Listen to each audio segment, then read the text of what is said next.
الحمد لله رب العالمين والصلاة والسلام على رسوله الأمين ومن تبعهم بإحسان إلى يوم الدين أما بعد. سامعین کرام، آج کی تراویح میں 21ویں پارے کی تلاوت کی گئی ہے، جس کی ابتدا سورۃ العنکبوت کی آیتوں سے ہے. اللہ رب العالمین فرماتا ہے اتل ما اوحی الیک من الکتاب واقم الصلاۃ، کہ آپ کی جانب جس کتاب کی وحی کی گئی ہے یعنی قرآن مجید کی تلاوت کیجیے اور نماز قائم کیجیے. ان الصلاۃ تنہی عن الفحشاء والمنکر، یقیناً نماز بے حیائی اور برائی سے روکتی ہے. نماز کے اندر اللہ رب العالمین نے یہ طاقت رکھی ہے کہ اگر نماز کو کما حقہ ادا کیا جائے، جس طریقے سے ادا کرنے کا حکم دیا گیا ہے، تو نماز انسان کو بے حیائی اور برائی سے، خلاف شریعت کاموں سے روکتی ہے. اور اسی تجربے سے ثابت ہے انسان، لیکن شرط یہی ہے کہ نماز کو اسی انداز میں ادا کیا جائے جس انداز میں قرآن و سنت سے ثابت ہے. اپنی مرضی سے ادا کرنے کی صورت میں نماز وہ فائدہ نہیں دے گی جو حقیقی فائدہ دیتی ہے. وقت پر ادا کرنا، رکوع سجدہ قیام وغیرہ برابر کرنا، دعاؤں کا اہتمام کرنا اور دیگر شروط جو ہے نماز کی، جگہ، کپڑے اور وضو وغیرہ، ان تمام چیزوں کے بعد ہی نماز فائدہ دے گی، ورنہ نماز کا جو اصل فائدہ ہے وہ کسی بھی صورت میں حاصل نہیں ہونے والا. جس طرح آج ہمارے زمانے کی صورتحال ہے، لوگ کہتے ہیں نمازیں تو ہم پڑھ رہے ہیں لیکن پھر بھی برائی کر رہے ہیں، تو اس میں کمی ہماری ہے اور ہمیں کرنے کی ضرورت ہے کہ کون سی کمی رہ گئی جس کی وجہ سے نماز ہمیں وہ فائدہ نہیں دے رہی ہے. اللہ رب العالمین فرماتا ہے وَكَأَيٍّ مِّن دَابَّةٍ لَّا تَحْمِلُ رِزْقَهَا، کہ کتنے ہی جانور ہیں جو اپنے رزق کو اپنے اوپر لیے نہیں ڈھوتے نہیں رہتے ہیں، کہ اپنا رزق جو ہے لیے ڈھو رہے ہیں، کہاں چل رہے ہیں، جہاں جانا.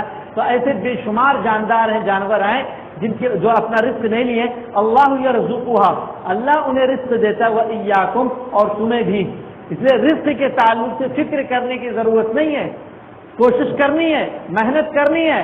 اپنا حصہ وَلَا تَنْسَ نَصِيبَكَ مِنَ الدُّنْيَا، دنیا سے اپنا حصہ نہ بھولے، وہ کوشش کر کے حاصل کریں. لیکن فکر کے تعلق، رزق کے تعلق سے آدمی اس قدر فکر میں مبتلا ہو جائے کہ دین دنیا ایک طرف چھوڑ دے اور صرف دنیا دنیا ہی کرتا رہے، یہ کسی بھی صورت میں پسندیدہ نہیں ہے. کیونکہ انسان کو ملنا اتنا ہی ہے جتنا لکھ دیا گیا ہے، اس سے زائد یا اس سے کم کسی بھی صورت میں نہیں ملے گا.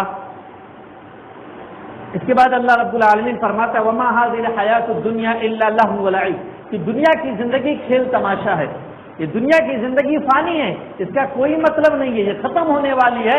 وَإِنَّ الدَّارَ الْآخِرَةَ لَهِيَ الْحَيَوَانُ، اور آخرت کا گھر جو ہے وہی اصلی زندگی ہے. آخرت میں جو اصل ٹھکانہ مل جائے جنت، وہی اصلی زندگی ہے. لَوْ كَانُوا يَعْلَمُونَ، کاش یہ لوگ جانتے ہوتے.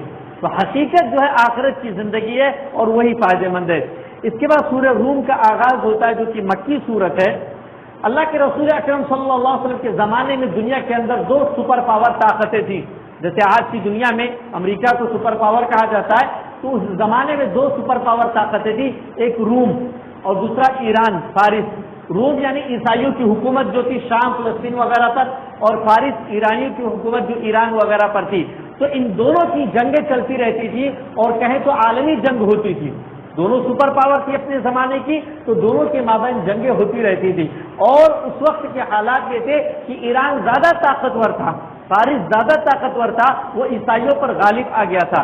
تو مشرک تھے، ایرانی جو تھے یہ مشرک تھے، آتش پرست تھے، آگ کو پوجتے تھے. لہذا مشرک جو ہے، مشرک کا مشرک سے دل لگی تھی. کفار مکہ جو تھے وہ یہ خوش ہوتے تھے کہ ان کا دوست، ان کے ماننے والے مشرک جو ہے یہ فتح ہو گئے، کامیاب ہو گئے. اور جو عیسائی تھے وہ اہل کتاب سے، کتاب والے تھے، توحید پر ایمان رکھتے تھے، رسالت پر ایمان رکھتے تھے، آخرت پر ایمان رکھتے تھے. یہ ساری باتیں جانتے تھے، وہ مانتے تھے. البتہ بہت ساری چیزیں گڑبڑ تھی. تو ایک دلی تعلق مسلمانوں کا اور عیسائیوں کا تھا اور اب بھی ہے. تو اس طور پر مسلمانوں کو یہ محبت تھی، یہ چاہت تھی کہ روم فاتح ہو، روم کامیاب ہو، عیسائی کامیاب ہو جائے. لیکن عیسائی جو ہے ہار گئے. تو یہ خوشی منا رہے تھے، مسلمان غمگین ہو گئے. تو اللہ رب العالمین فرماتا ہے غلبت الروم، روم عیسائی مغلوب ہو گئے فی ادنى الارض، قریب کی زمین میں یعنی شام وغیرہ میں. وهم من بعد غلبهم سيغلبون، اور وہ اپنے مغلوب ہونے کے بعد سيغلبون، ان قریب وہ غالب ہوں گے، فاتح ہوں گے، کامیاب ہوں گے. فی بضع سنین، چند سالوں میں. یعنی کچھ سالوں کے بعد یعنی ظاہری اسباب ایسے تھے کہ روم جو ہے عیسائیوں کی حکومت بالکل کمزور ہو گئی تھی، نیست و نابود ختم ہونے کے دہانے پر، لیکن اللہ کہہ رہا کہ عنقریب چند سالوں میں وہ غالب ہو جائیں گے اور ایران کو شکست کا سامنا کرنا پڑے گا۔ تو یہ مسلمانوں کو اللہ رب العالمین نے دھارت بتائی۔ حضرت ابوبکر صدیق رضی اللہ تعالیٰ عنہ نے ابو جہل سے عہد و پیمان کیا، چند اونٹوں کی شرط لگائی کہ 5 سال میں ایران جو ہے شکست خوردہ ہو جائے گا اور عیسائی جو ہے ان پر غالب آ جائیں گے۔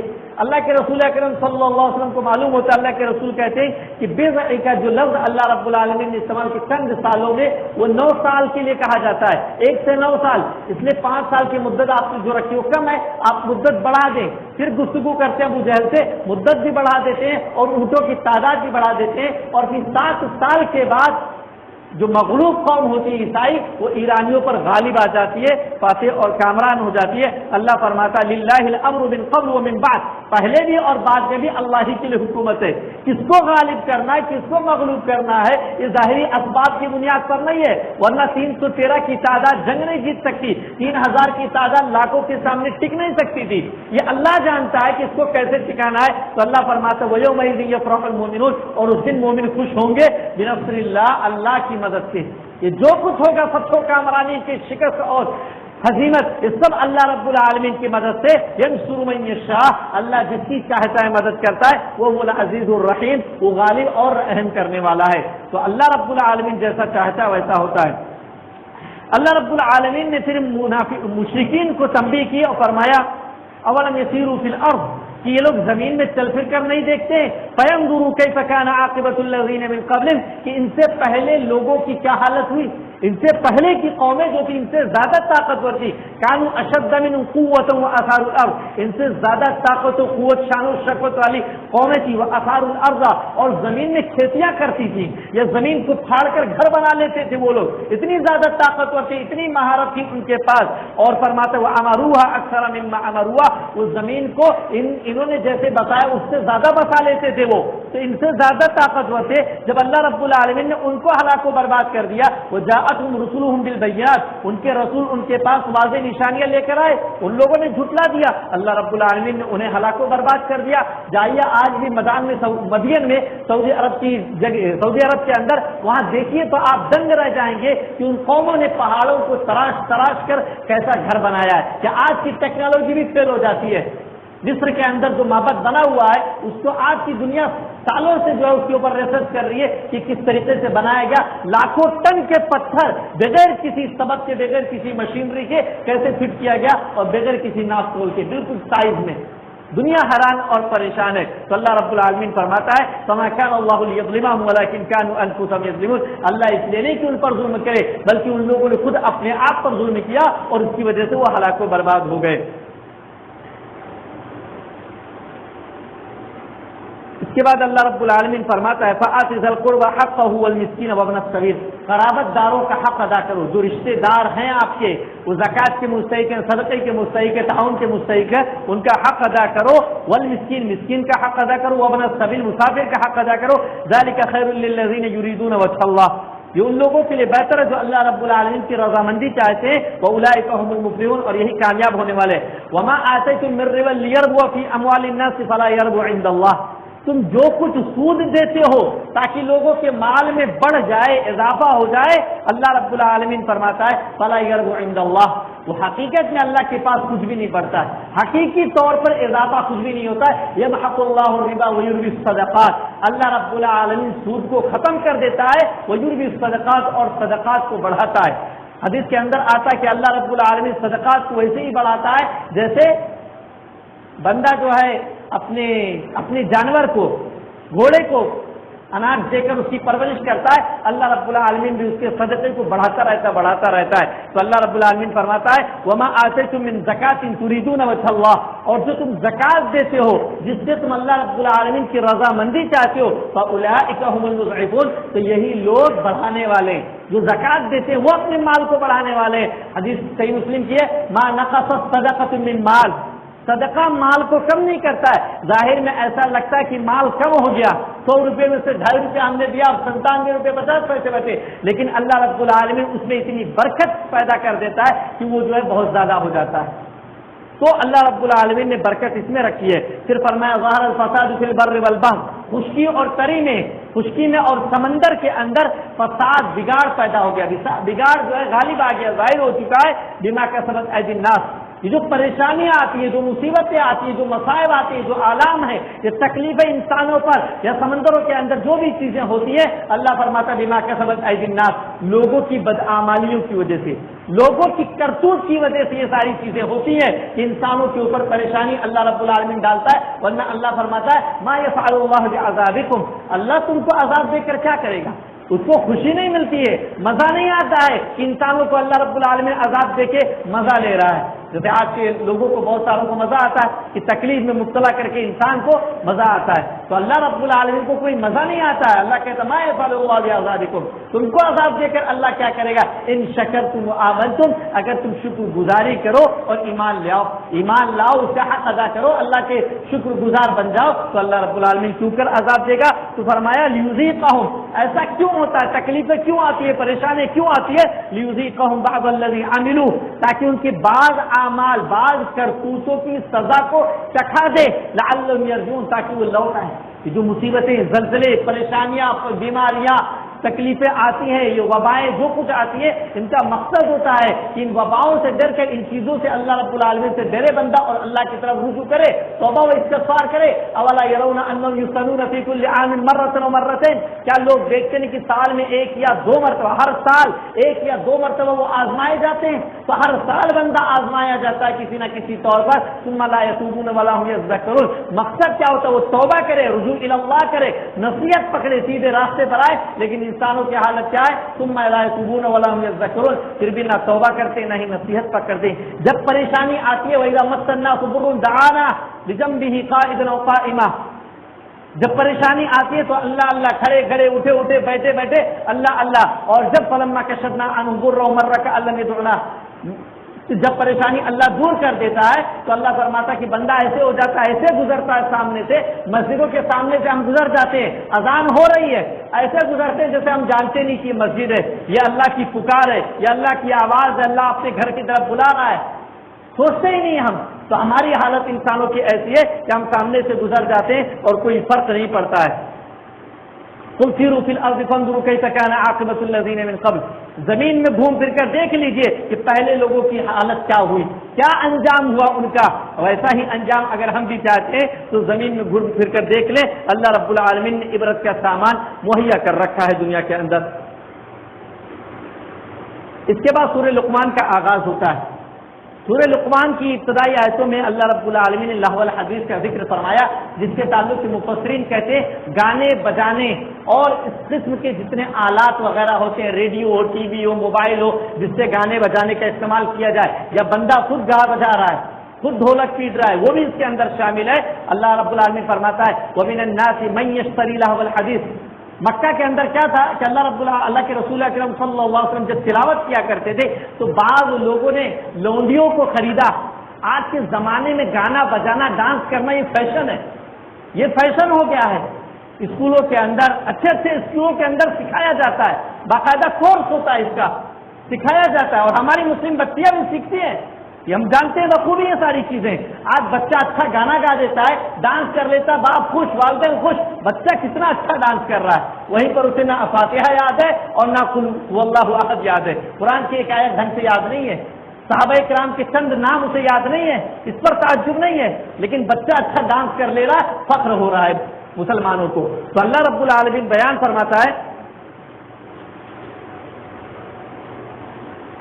تو اس زمانے میں جب اللہ کے رسول قرآن کی تلاوت کیا کرتے تھے تو کافروں نے بعض لونڈیوں کو خریدا، گانے بجانے والی۔ اس زمانے میں جو لونڈی ہوتی تھی ان کا کام ہوتا تھا گانا بجانا، اور آج کے زمانے میں کن کا کام ہے آپ جانتے ہیں بخوبی، فیشن کے نام پر۔ تو اس زمانے میں گرے ہوئے لوگ وہ کام کرتے تھے، اور آج کے زمانے میں جو یہ کام کرتے ہیں سب سے اونچے طبقے میں ہے، دنیاوی طور پر سب سے اونچے ہیں. تو اللہ تو وہ لوگ گانے بجانے والیوں کو لاتے تھے اور اللہ کے رسول جہاں تلاوت کرتے تھے وہاں گانے بجانے کا پروگرام کرنے لگتے تھے تاکہ اللہ کے رسول کی تلاوت ہم لوگ نہ سنیں, لوگ نہ سن سکیں. تو اللہ رب العالمین فرماتا ہے وَمِنَ النَّاسِ مَن يَشْتَرِي لَهْوَ الْحَدِيثِ لِيُضِلَّ عَن سَبِيلِ اللَّهِ بِغَيْرِ عِلْمٍ, کہ بعض لوگ جو ہے لہو الحدیث گانے بجانے والیوں کو, گانے بجانے والے سامانوں کو خریدتے ہیں تاکہ وہ لوگوں کو اللہ کے راستے سے گمراہ کر دیں, نادانی میں, بغیر علم کے, جہالت سے وہ ایسا کرتے ہیں. حقیقت کا ان کو علم نہیں ہے کہ کیا چیز ہے, کتنی برحق ہے. وَيَتَّخِذُهَا هُزُوًا, اور اس کو مذاق بناتے ہیں, اللہ کی آیتوں کا مذاق بناتے ہیں, معمولی چیز نہیں ہے.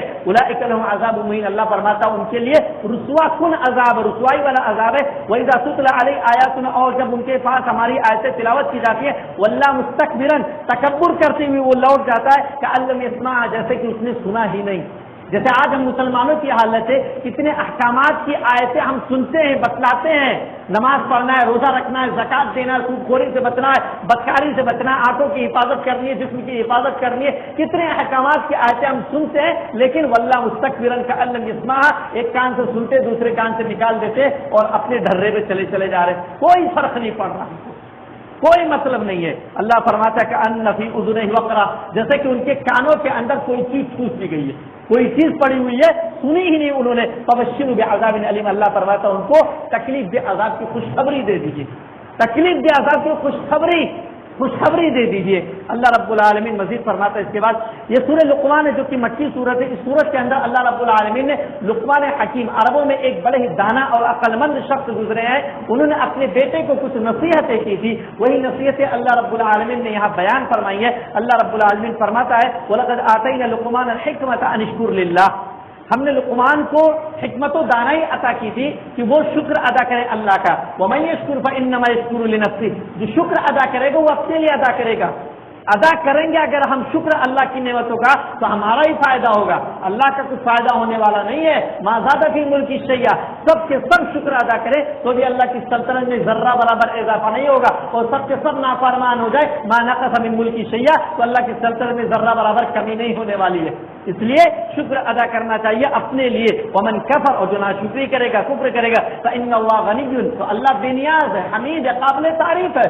اس کو ضرورت نہیں ہے کہ ہم اس کی تعریف کریں تبھی اس کی تعریف ہوگی. اس کی تعریف کرنے والے دنیا میں بہت زیادہ ہیں, ہم انسان اور جن ہیں جو تھوڑی سے پیچھے رہتے. واللہ اللہ رب العالمین فرماتا ہے وَإِن مِّن شَيْءٍ إِلَّا يُسَبِّحُونَ بِحَمْدِهِ وَلَٰكِن لَّا تَفْقَهُونَ تَسْبِيحَهُم, کہ دنیا کی ہر چیز اس کی تسبیح اور حمد بیان کرتی ہے لیکن تم اس کی تسبیح کو سمجھ نہیں سکتے.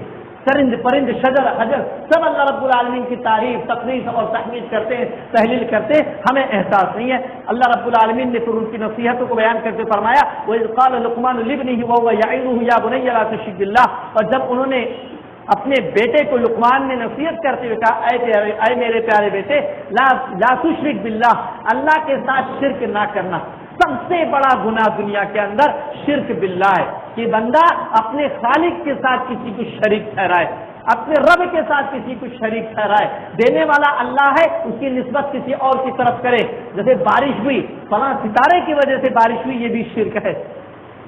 اللہ کی تقدیر پر اعتراض کرنا یہ بھی غلط ہے. جیسے بارش ہوتی رہتی ہے, کچھ ہلکی پھلکی ہو رہی ہے, یہ کیا بارش ہو رہی ہے, بند چالو یا تو ہو جائے یا رک جا, کہتے ہیں آدمی زبان سے کہہ دیتا ہے اس طریقے کلمات, یہ اللہ کی تقدیر پر اعتراض ہے. اس طریقے کے جملے نہیں نکالنے چاہیے, اور جب بھی نکالنے چاہیے سوچ سمجھ کر نکالنے چاہیے.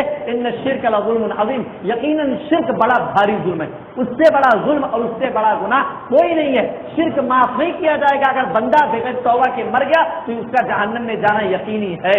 اللہ رب العالمین فرماتا ہے ان اللہ لا یغفر ان یشرک به ویغفر ما دون ذلک لمن یشاء, کہ اللہ رب العالمین اپنے ساتھ شرک کو معاف نہیں کرے گا, اور اس کے علاوہ جو چاہے گا, جس کے لیے چاہے گا اللہ رب العالمین معاف فرما دے گا, لیکن شرک معاف نہیں کرے گا. ہاں, بندہ اگر توبہ کر کے جائے گا دنیا کے اندر تو انشاءاللہ العزیز سارے گناہوں کی طرح شرک بھی اللہ رب العالمین معاف کر دے گا. پھر فرمائے وَوَصَّيْنَا الْإِنسَانَ بِوَالِدَيْهِ, ہم نے انسان کو اس کے والدین کے تعلق سے وصیت کی ہے, نصیحت کی, حکم دیا, اچھے سلوک کی. کیا حملت امہ وہنا علی وہنا, اس کی ماں نے اس کو تکلیف پر تکلیف برداشت کرتے ہوئے اپنے پیٹ میں رکھا, عمل میں رکھا, اٹھائے رکھا. یہ 9 مہینے یا 8 مہینے جو بھی 9 مہینے کی مدت ہوتی ہے, جو ماں کے پیٹ میں بچہ ہوتا ہے, یہ معمولی عمل نہیں ہے, بڑی تکلیف دہ چیز ہے یہ. آج جس طریقے سے بچے کا وزن بڑھتا جاتا ہے، مدت بڑھتی جاتی ہے، 1 مہینہ 2 مہینہ 3 مہینہ 4 مہینہ، وہ تکلیف بڑھتی جاتی ہے، اور ایک وقت ہوتا ہے کہ برداشت سے باہر تکلیف ہو جاتی ہے۔ وہ جننے پیدا کرنے کی جو تکلیف ہے وہ بیان نہیں کیا جا سکتا ہے، وہ ایک عورت جو محسوس کرتی ہے وہی محسوس کر سکتی ہے۔ اس لیے ماں کا درجہ باپ سے 3 گنا زائد ہے، ماں کا درجہ باپ سے 3 گنا زائد ہے، اور نافرمانی کسی بھی صورت میں برداشت نہیں ہے۔ آج آپ کو اگر کہہ دے کہ 1 بوتل پانی 10 منٹ لے کر ایسے کھڑے ہو جائیں، 10 منٹ کے بعد آپ کے ہاتھ جو ہے چینج کرنا پڑے گا، نہیں سوچیے 9 مہینے تک ایک ماں بچے کو اپنے پیٹ میں رکھیے ایک ہی جگہ۔ یہ اللہ رب العالمین کی قدرت ہے کہ بظاہر کمزور نظر آنے والی عورت کو اللہ رب العالمین نے وہ طاقت و قوت، وہ برداشت دی ہے کہ ساری تکلیفیں برداشت کر کے وہ صحیح سلامت رکھتی ہے اپنے بچے کو۔ تو اس طور پر اللہ رب العالمین نے ماں کی اہمیت کا ذکر فرمایا، پھر فرمایا وہ فِصَالُهُ فِي عَامَيْنِ، اس کا دودھ چھڑانا 2 سال میں۔ اس آیت کے اندر اللہ رب العالمین نے دودھ کی مدت 2 بتلائی ہے، اور سورہ بقرہ میں والوالدات یرضعن اولادهن حولین کاملین لمن اراد ان یتم الرضاعہ، کہ جو کوئی رضاعت کو مکمل کرنا چاہتا ہے، دودھ پلانے کی مدت کو مکمل کرنا چاہتا ہے، اللہ کہتا ہے وہ 2 سال پلا دے دودھ، اس کے بعد چھڑا دے۔ اور سورۃ الاحقاف کے اندر ہے وحملہ وفصالہ 30 شہرا، حمل کی مدت اور دودھ چھڑانے کی مدت دونوں اللہ نے بیان کی 30 شہرا، 30 مہینے، 30 مہینے یعنی 2.5 سال۔ اب 2.5 سال میں اگر 24 مہینے 2 سال نکال دیے تو بچے 6 مہینے، معلوم ہوا کہ 6 مہینے کے بعد بھی بچہ پیدا ہو سکتا ہے، بچے کی ولادت 6 مہینے کے بعد بھی ہو سکتی ہے۔ اور بہت سارے ایسے کیسز آئے کہ 6 مہینے کے بعد عورت کے یہاں بچہ پیدا ہو گیا تو اس پر الزام لگا دیا جاتا ہے یہ بدکار ہے، یہ زناکار ہے، 6 مہینے میں بچہ کہاں ہوتا ہے؟ قرآن کہتا ہے، ابن عباس رضی اللہ عنہما سے تفسیر مروی ہے صاف صاف کہ 6 مہینے میں بھی بچے کی ولادت ہو سکتی ہے، کیونکہ دودھ پلانے کی مدت اور حمل کی مدت 30 مہینے، 2 سال جو ہے حمل کی مدت ہو گئی، دودھ پلانے کی مدت تو 6 مہینے حمل کی مدت ہوئی، تو اس طور پر 6 مہینے کے بعد بچہ کبھی بھی ہو سکتا ہے۔ تو اللہ رب العالمین نے والدین کے تعلق سے وصیت و نصیحت فرمائی انشکر لی ولی والدیک، کہ میرا شکر ادا کرو، پہلے تو میرا شکر ادا کرو، ولی والدیک پھر اپنے والدین کا شکر ادا کرو، کہ اصل تو میں ہوں، اس کے بعد والدین کو میں نے سبب بنایا کہ تمہیں زندگی دی اور دنیا میں لے کر آئے، تمہاری دیکھ ریکھ کی، تمہاری پرورش کی، اس لیے دعا کرنا چاہیے رب ارحمہما کما ربیانی صغیرا، کہ میرے رب ان پر رحم کر جیسے انہوں نے مجھ پر بچپن میں رحم کیا، میری تربیت کی۔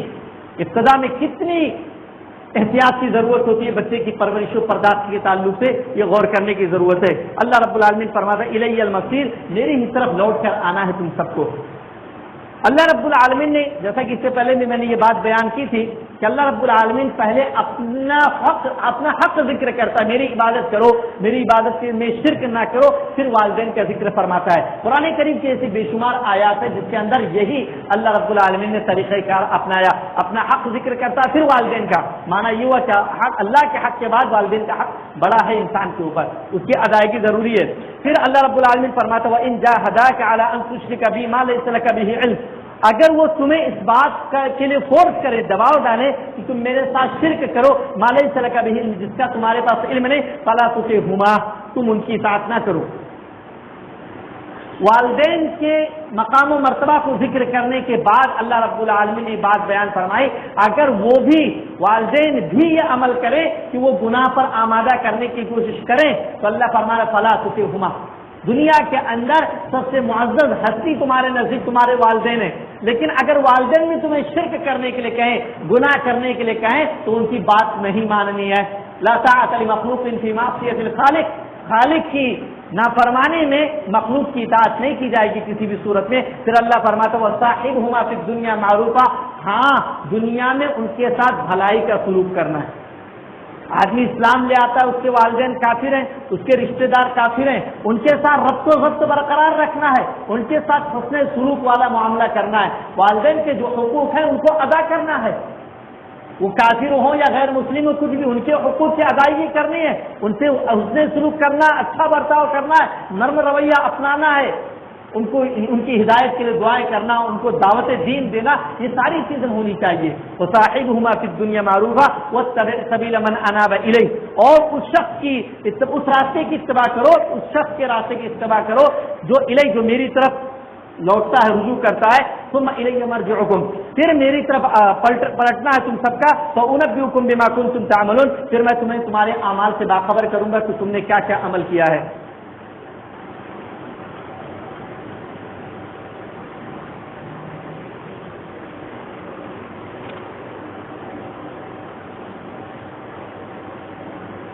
اس کے بعد لقمان حکیم بیان کرتے ہیں، یا بنی انہا ان تک مثقال حبۃ من خردل، اے میرے پیارے بیٹے، ان تک اگر کوئی عمل رائی کے دانے کے برابر، رائی کے دانے کے وزن کے برابر بھی کوئی عمل ہے، کوئی نیکی ہے، فتکن فی صخرہ، وہ چٹان کے اندر ہو، اور فی السماوات یا آسمانوں میں ہو، اور فی الارض یا زمین کے اندر ہو، یأتی بہا اللہ، اللہ رب العالمین اس کو لے آئے گا۔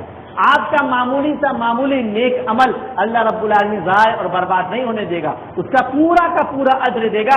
اللہ فرماتا ہے ان اللہ لطیف خبیر، یقیناً اللہ رب العالمین باریک بھی اور باخبر ہے، خبر رکھنے والا ہے۔ اللہ رب حدیث کے اندر آتا ہے اللہ رب العالمین کالی رات میں، سیاہ رات میں، سیاہ چیونٹی، کالی چیونٹی کو، کالے چٹان کے چلنے کی جو آواز ہے اس کی، وہ بھی اللہ رب العالمین سنتا ہے، اور وہاں بھی اس کو رزق فراہم کرتا ہے۔ تو اللہ رب العالمین سے کوئی چیز مخفی نہیں، صرف فرمایا یا بنی اقیم الصلاۃ، اے میرے پیارے بیٹے نماز قائم رکھ۔ ایمان لانے کے بعد جو سب سے پہلا عمل کرنا ہے وہ نماز کی بہت زیادہ اہمیت ہے، بہت زیادہ، اسی لیے دن میں 5 مرتبہ پڑھنے کے لیے کہا گیا۔ یہ نماز روحانی اور اخلاقی تربیت کا بہت بڑا ذریعہ ہے کہ انسان کی اس سے روحانی تربیت ہوتی ہے، اخلاقی تربیت ہوتی ہے، اور جب بار بار بندہ اس کو پڑھتا ہے اور ذکر میں لگا رہتا ہے تو اللہ رب العالمین اس کو ایسا پاور دیتا ہے کہ اسے برائیوں سے اور بے حیائی سے انسان کو محفوظ کر دیتا ہے۔ تو بندہ لقمان حکیم اپنے بیٹے کو کرے کہ نماز قائم کرو، وَأْمُرْ بِالْمَعْرُوفِ، امر بالمعروف کا فریضہ انجام دو، نیکی کا حکم دو، جہاں دیکھو سماج میں ضرورت ہو نیکی کا حکم دینے کی وہاں نیکی کا حکم دو، وَنْهَ عَنِ الْمُنْكَرِ، اور منکر کام سے روکو، ایک دوسرے کو برائی سے روکنے کی کوشش کرو، اور یہ ایک سماجی ضرورت ہے، ہر سماج کے اندر ایسے افراد کی ضرورت ہے جو نیکی کا حکم دینے والے ہوں اور برائی سے روکنے والے ہوں۔ مجھے نہیں معلوم یہاں کے حالات، لیکن میں نے اپنے زمانے میں بچپن میں نے دیکھا ہے بوڑھوں کو، کیا بچے نوجوان ان سے ڈرتے تھے، کوئی غلط کام اگر ان کے سامنے کرتے تھے تو ڈرتے تھے کہ یا ہمارے والدین کو بول دیں گے، یا بوڑھوں کے پاس اتنا پاور رہتا تھا کہ کسی کو بھی 2 ہاتھ لگا سکتے تھے کہ یہ کام کیوں کر رہا۔ آج کے زمانے کی طرح نہیں کہ اگر کسی نے کسی کو ڈانٹ دیا کسی بچے کو یا تھوڑا سا ہاتھ مار دیا تو والدین آ جاتے ہیں، میرے بچے کو ہاتھ کیسے لگایا، میرا بچہ کچھ بھی کرے، شراب پیے، زناکاری کرے، بدکاری کرے، تجھ سے مطلب۔ سماج ایسے نہیں بنتا ہے، معاشرہ ایسے نہیں چلتا ہے، وہاں امر بالمعروف اور نہی عن المنکر ضروری ہے، ورنہ میں نے اس سے پہلے صحیح بخاری کی حدیث سے بتائی تھی، کشتی والی مثال دی تھی، کشتی میں اگر سوراخ کر دیا کچھ لوگوں نے تو سب ڈوبیں گے۔ تو اس لیے اگر برائی کو دیکھتے ہوئے خاموش ہو جاتے ہیں، برائی کو روکنے کی کوشش نہیں کرتے تو اللہ کی لعنت، اللہ کا غضب، اللہ کے پھٹکار کو دعوت دے رہے ہیں۔ اور ضروری ان اللہ لا يعذب العامة بعمل الخاصة، گنہگاروں کی وجہ سے اللہ رب العالمین سب کو عذاب نہیں دیتا، حتى يروا المنکر بین ظہرانہم، یہاں تک کہ خلاف شریعت کام سب کے سامنے انجام دیا جا رہا ہو، وهم قادرون على ان ينكروا، اور دیکھنے والے لوگ اس بات کی قدرت رکھتے ہو، طاقت رکھتے ہو کہ اس کو روک سکے، کم کر سکے، ختم کر سکے، فلا ينكرون، لیکن اس کے باوجود وہ جو ہے نشان تنقید نہ بنائیں، روکنے کی کوشش نہ کریں۔ اللہ کے رسول فرماتے ہیں فاذا فعلوا ذلك، جب سماج کی معاشرے کی حالت ایسی ہو جاتی ہے، عذب اللہ الخاص والعامہ، تو خاص اور عام سب پر عذاب آ جاتا ہے، کرنے والوں پر بھی اور دیکھ کر خاموش رہنے والوں پر بھی، سب کو اللہ رب العالمین اپنے عذاب کی لپیٹ میں لے کر سب کا خاتمہ کر دیتا ہے۔ اس لیے میں اچھا ہوں یہ نہیں دیکھنا ہے، پورا سماج اچھا بنانے کی ضرورت ہے، ہر جگہ اصلاح کرنے کی ضرورت ہے۔ واصبر علی ما اصابک، اور جو مصیبت آئے اس پر صبر کرو، کیونکہ امر بالمعروف اور نہی عن المنکر کا فریضہ ایسا ہے، دعوت دین کا فریضہ اور تبلیغ کا کام ایسا کہ اس میں آپ کو تکلیف ملے گی ہی ملے گی، لازمی طور پر آپ کو پریشان کیا جائے گا، تکلیفیں لاحق ہوگی، اس لیے صبر کا دامن پکڑے رہنا ہے، صبر کو نہیں چھوڑنا ہے اور نرم رویہ اختیار کرنا ہے۔ ان ذالک من عزم الامور، یہ باہمت کاموں میں سے، معمولی نہیں ہے، ہر کسی کے بس کی بات نہیں ہے۔ آدمی بولتا ہے میں تو اچھا ہوں، فلاں کر رہا ہوں، مجھ سے کیا مطلب ہے، ابھی میں اس کو کچھ بولنے جاؤں گا 2 جملے مجھ پر وہ بول دے گا، بولا جاتا ہے ارے کٹھ ملے تجھا، تیرا کام مسجد کے اندر ہے، ہم کو کیا نصیحت کر رہا، کسی کو داڑھی رکھنے کے لیے بولا جائے، کسی کو اس کا کپڑا ٹکنے سے اوپر رکھنے کے لیے بولا جائے، کسی کو کسی اور نیک عمل کے لیے کہا جائے، تو یہی باتیں ہوتی ہیں۔ تم اپنی ملا گیری مسجد میں دکھاؤ، تم اپنی ملا گیری مدرسے کے اندر رکھو، تم اپنی کچھر پنتھی جو اپنے پاس رکھو، ہمیں ضرورت نہیں ہے۔ آج صحیح اسلام کو کچھر پنتھی سے تعبیر کیا جاتا ہے، حقیقت کا علم نہ ہونے کی وجہ سے یہ چیزیں ہیں، ورنہ اسلام شدت کبھی پسند نہیں کرتا۔ ان الدین یسر، دین آسان ہے، انتہائی آسان، لیکن ہمیں وہ سخت ہم حجاب کی بات کرتے ہیں تو کٹر پنتھی اس میں نظر آتی ہے، ہم عورتوں کی حفاظت کی بات کر رہے ہیں تو کٹر پنتھی نظر آ رہی ہے، اس میں اسلام پر چلنے کی بات کر رہے ہیں تو کٹر پنتھی نظر آ رہی ہے۔ ایک جان دینے کی وجہ سے اگر لاکھوں جان محفوظ ہو جاتے تو یہ کیا برکت نہیں ہے، یہ رحمت نہیں ہے؟ ایک انسان قتل کرتا ہے، اس قتل کے عوض میں اس کی بھی گردن مار دی جاتی ہے، تو سماج اور معاشرے میں یہ پیغام جاتا ہے کہ اگر ہم میں سے بھی کوئی قتل کرے گا تو ہماری بھی گردن ماری جائے گی۔ پورا سماج محفوظ ہو جا رہا، پورا معاشرہ محفوظ ہو جا رہا، پورا ملک اور پورا شہر محفوظ ہو جا رہا۔ ایک مرتبہ ایک صحافی نے اپنے ایک انٹرویو میں کہا کہ سعودی عرب کے اندر بڑے سخت قوانین نافذ ہیں، چوری کرتا ہے تو ہاتھ کاٹ دیے جاتے ہیں۔ اس بندے سے پوچھا گیا کتنی بار سعودی گئے؟ 2 4 10 بار گیا ہوں سعودی۔ کتنے ہاتھ کٹے ہوئے آپ نے دیکھے وہاں سعودی میں؟ کتنے ہاتھ کٹے ہوئے آپ نے دیکھے؟ سخت قانون ہونے کی وجہ سے کوئی جرأت ہی نہیں کرتا چوری کرنے کی، اس لیے ہاتھ کاٹنے کی نوبت ہی نہیں آتی ہے۔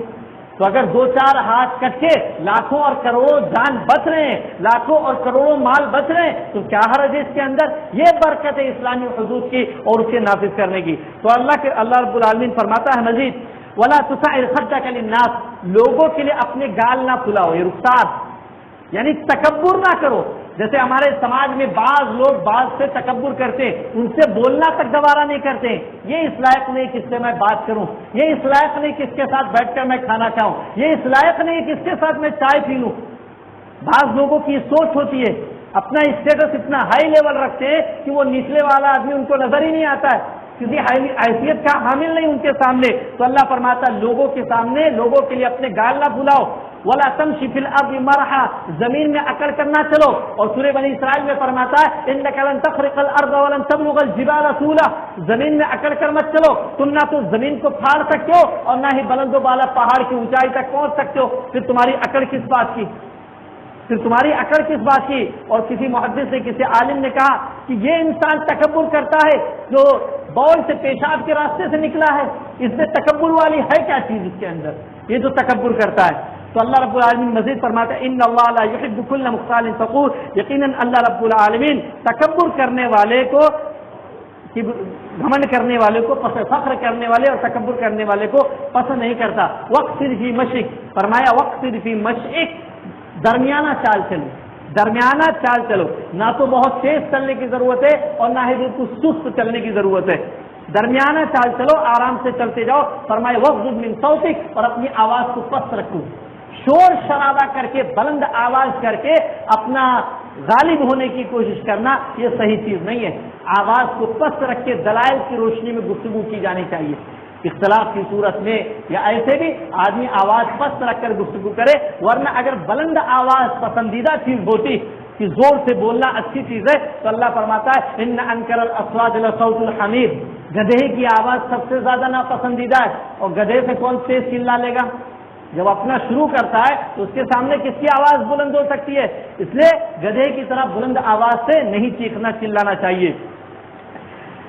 اس کے بعد اللہ رب العالمین نے بیان فرمایا، لوگوں کو نصیحت کی آخری آیت ہے، فرمایا اللہ رب العالمین یا ایھا الناس اتقوا ربکم، اے لوگوں اپنے رب سے ڈرو، واخشوا یوما لا یجزی والد عن ولدہ، اور اس دن سے ڈرو جس دن باپ اپنے بیٹے کا نہ ہوگا، والد اپنی اولاد کا نہ ہوگا، ولا مولود هو جاز عن والد شیئا، اور اولاد اپنے باپ کی نہ ہوگی، کوئی کسی کو کچھ بھی فائدہ نہیں پہنچا سکے گا۔ یوم یفر المرء من اخیہ، بھائی بھائی سے بھاگے گا، وہ امہ و ابی، ماں باپ سے بھاگے گا انسان کی میری نیکی نہ مانگ لے، وہ صاحباتی اپنی بیوی سے بھاگے گا، بچوں سے بھاگے گا، تو آدمی ایک دوسرے سے بھاگے گا، وہاں کوئی کسی کے کام نہیں آئے گا۔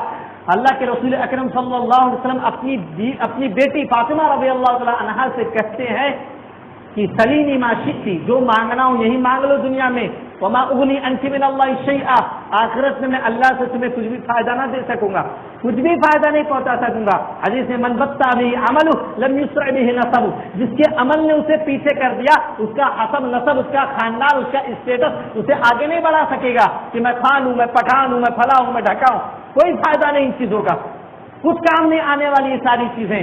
حدود کو اللہ کے حدود کے تعلق سے بات گزری تو اللہ کے رسول صلی اللہ علیہ وسلم فرماتے ہیں ایک موقع پر ایک عورت چوری کر لیتی ہے، وہ بڑے خاندان کی ہوتی ہے، لوگ سوچتے ہیں اس کو بچا لیا جائے، جیسے آج کا ماحول ہے۔ حضرت اسامہ رضی اللہ تعالیٰ عنہ جو اللہ کے رسول اکرم صلی اللہ علیہ وسلم کے بڑے محبوب تھے، لوگ ان سے کہتے ہیں آج سفارش کر دیجئے، اسامہ جاتے ہیں اور بات کرتے ہیں، اللہ کے رسول فرماتے ہیں یا اسامہ اتشفع فی حد من حدود اللہ، اللہ کے مقرر کردہ حد میں سزا میں تم سفارش کر رہے ہو، اللہ نے ایک چیز مقرر کر دی ہے، تم اس میں سفارش کرنے آئے ہو مجھ سے۔ لو ان فاطمہ بنت محمد سرقت لقطعت یدها، اگر فاطمہ بنت محمد بھی چوری کرتی تو میں اس کے بھی ہاتھ کاٹ دیتا۔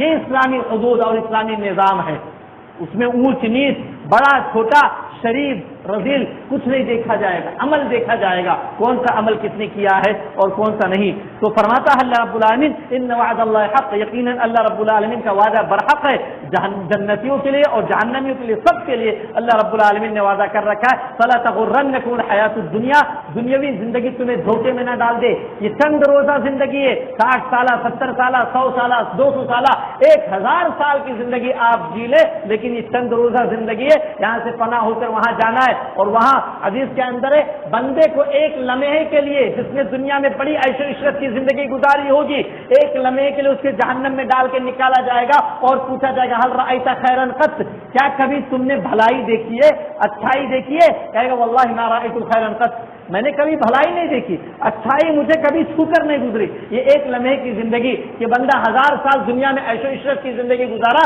اور وہاں ایک لمحے کے لیے جہنم میں ڈال کے ایک ڈبکی لگا کر نکال لیا جائے گا، سارا عیش و عشرت بھول جائے گا، اور بندہ کتنی بھی تکلیفیں گزار کر یہاں سے جاتا ہے اور وہاں جنت میں ایک ڈبکی لگا کے اللہ نکال کے پوچھے گا اس سے حل رأیت شرا قط، کیا برائی تم نے دیکھی، تکلیف کبھی تم نے دیکھی ہے؟ کہے گا نہیں، میں نے تو کبھی کوئی تکلیف نہیں دیکھی، ہمیشہ میں نے اچھی زندگی گزاری۔ تو اس چند روزہ زندگی کے خاطر اپنی آخرت کی زندگی کیوں برباد کر رہے ہیں ہم اور آپ؟ سماج اور معاشرہ اپنی آخرت کی زندگی کیوں برباد کر رہے؟ اللہ رب العالمین فرماتا ولا یغرنکم باللہ الغرور، اور دھوکے باز تمہیں اللہ